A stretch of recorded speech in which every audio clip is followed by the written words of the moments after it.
My name is Ty. It's not short for anything. Not Tyler or Tyrone, just Ty. Nice to meet you. I live in the southeast of Pennsylvania, near Philadelphia, but closer to Bucks County. Living in more of a rural area, I've always been fascinated with the woods and nature in general. One thing I've really been interested with is survival. Like living on your own, no commodities or luxuries of modern life, fending for yourself. Reading up online about this, I found this program called Outward Bound. I don't know if it operates in other areas, but the Outward Bound groups in my area go out into the wilderness as a group of about 5 boys. They camp together and learn skills for about 5 days. Then all the boys go on what's called a solo, but we camp alone, about a mile apart from each other for 3 days. Obviously, since it's the 21st century, we are given walkie-talkies and a map of other campers in case there's an emergency. Even if that doesn't work, we're basically in screaming distance from one another, and the camp leader makes regular rounds around the perimeter of our campsites. It's supposed to be fail-safe, no liabilities. But something happened. Let me first give you a rundown of our group. There was me, my friend Caleb, his friend Marco, and 2 brothers named Brian and David. Those 2 I didn't know that well. Our leader Nick was also with us. Nick was relatively new. This was only his 2nd expedition. The first 5 days went without a problem. It was just normal camping. On the last day we were together as a group, that's when it started. We were all in our makeshift tents, Nick in his bigger and more advanced canopy farther away, and we heard rustling in the leaves. Big deal, right? That's what we thought too. Brian woke up first. He was the most skittish of the group. I assume he only went because his brother was going. And then he woke up his brother. Them talking woke the rest of us up, and then Brian told us what was up. Obviously, we laughed at him and thought that he was just messing around or being scared. And then we heard it. The majority of us being people accustomed to the woods and its noises brushed it off. Even after what I've witnessed, I still think it was just a rabbit. I guess we all had trouble going back to sleep after that. So partly to pass the time, and partly to scare Brian, we told horror stories. I don't remember the specifics. I guess I'm just too rattled. But I remember the outline of one that Marco told, mostly because of how it affected what happened later on. It was about a boy who went to wander the forest. One day while walking, he heard a scream coming from the further end of the forest. Coming closer to it, he saw nothing. He finally went to the exact spot the noise seemed to be coming from. He found nothing. Turning back confused and a little creeped out, he saw a wolf. Going up to pet the wolf, I don't know why he would, but a teenager made up this story, so whatever. It suddenly bit him and started screaming. The boy then transformed into a wolf much like that one, and was doomed to lure people into his clutches for the rest of his days. Very bad story if you ask me. After he finished telling it, Marco seemed to scream, trying to scare Brian, but at that point, we were all just annoyed. After those 5 days, I was really excited because my most favorite part was here. The solo. We all went out alone, ready to face the woods. The camps were aligned in a straight row from east to west, with each camp being a mile apart, and Nick being in the center. From east to west it went, me, Marco, Brian, Nick, Caleb, and David.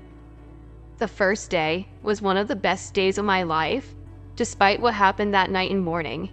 I caught a rabbit, cooked it, ate it. I went fishing, climbed a tree, and bathed and drank from a river. I was a real woodsman. Then, it all went to shit. I don't know when the killing started, or if anybody was even killed. But for me, it started that night around 1 in the morning, if I was looking at the moon right. I went out to take a piss in the stream when I saw a rabbit wounded on the ground. I thought I could save the trouble of getting my next meal, so I took up my knife and walked ever so slowly over to it.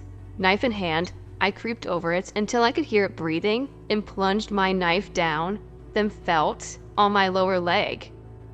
The rabbit, as injured as it looked, fucking got away before I slashed it.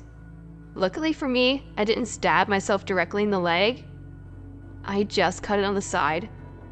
There wasn't too much blood, but it was hard to walk.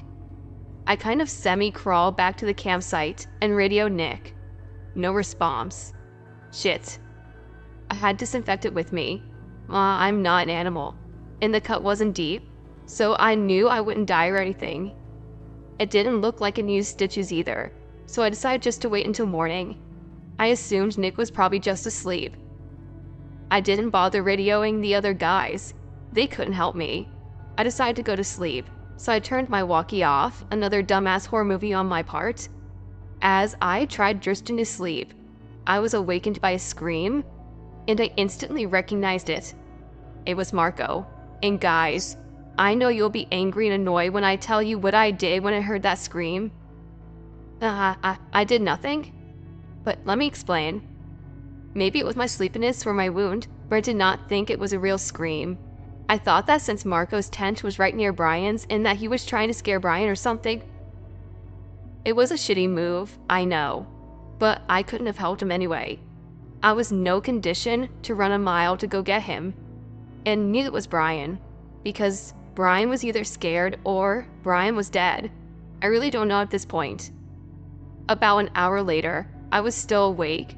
I tried to play it off before. The pain in my leg was unbearable.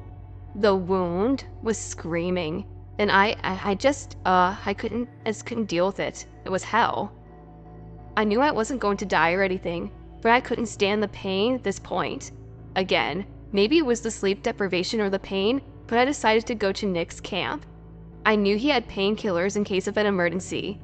Earlier, I had gathered sticks to make a fire, which I didn't make, and I grabbed the biggest one and used it as a makeshift crutch. I specifically went around Marco and Brian's campsite because I didn't want to wake them, and I had a pretty good idea of where I was. I heard the average noises in the woods, leaves crunching, wind blowing, but nothing scared me. I needed those painkillers. I kind of tuned out in the middle of my walk. It's mostly a blur now. I remember it was long and I remember it was painful, but I especially remember getting to Nick's cabin. And I remember his body.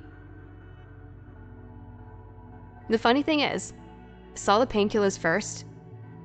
I think I was dully aware that there was no sound in the cabin when Nick snores like a bear. But I guess in my delirium, I didn't notice or care. I gulped down the pills, and even though it didn't take effect right away, I felt better. Then, I noticed the steady silence that washed over me, and before I saw him, I knew he was dead. His body, it wasn't something any animal could do. I don't think it's something any human could do either, not without heavy machinery. In fact, there wasn't really even a full body there. He was torn to shreds. There was a pool of blood and a pile of mushed up meat.